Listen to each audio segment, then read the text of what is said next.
Атамның жаназасында мен оның телефонын білдіртпей табытқа салып жібердім. Бұл оның ең қымбат зат еді. Жерлеу рәсімнен кейін оны қатты сағынғаным сонша, телефонына хабарлама жаздым. Телефонды үстелге қоя бергенімде, сыртта кенеттен найзағай жарқылдап күн күркіреді. Келесі күні таңертең мен есеңгірек қалдым. Атамнан шынымен де жауап келді. Бірақ ондағы әріптерді мүлдем түсіне алмадым. Зәрем ұшып төменге жүгіріп түстім де, әкеме бәрін айтып бердім. Атам әлі өлмегенін, оны қазып алуымыз керек екенін айттым. Бірақ әкем бірде-бір сөзіме сенбеді. Амалсыздан оған әлгі хабарламаны көрсеттім. Ол мұны жай ғана сигналдың кедергілері екенін айтты. Әкем мені жынданып кетті деп ойлап, сот медициналық сараптаманың жасалып қойғанын түсіндірді. Атам кенеттен болған жүрек ұстамасынан қайтыс болған еді. Бірақ мен мұнымен келісе алмадым.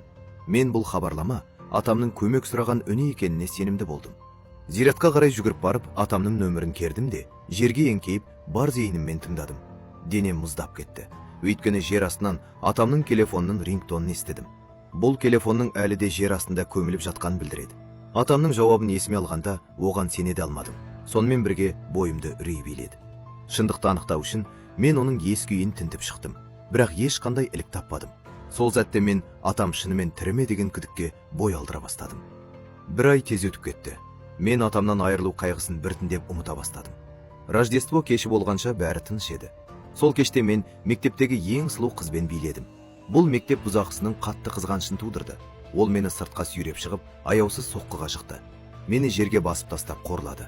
Мен бұл туралы ата-анама да, мұғалімдерге де тіс жармадым. Бұзақы кек алады ма деп қорықтым.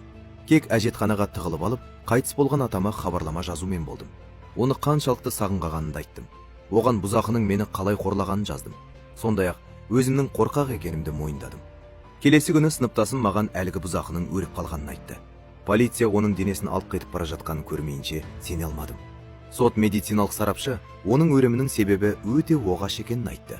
Оның денесі ерсі қалыпта бұратылып қалған екен. Тура әлгі бұзақының мені жерге басып тұрғандағы қалып іспетті.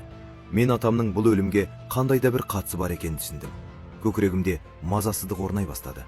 Кешке мен атама тағы да хабарлама жібердім. Оған өз қорқынышым мен күдіктерімді жаздым.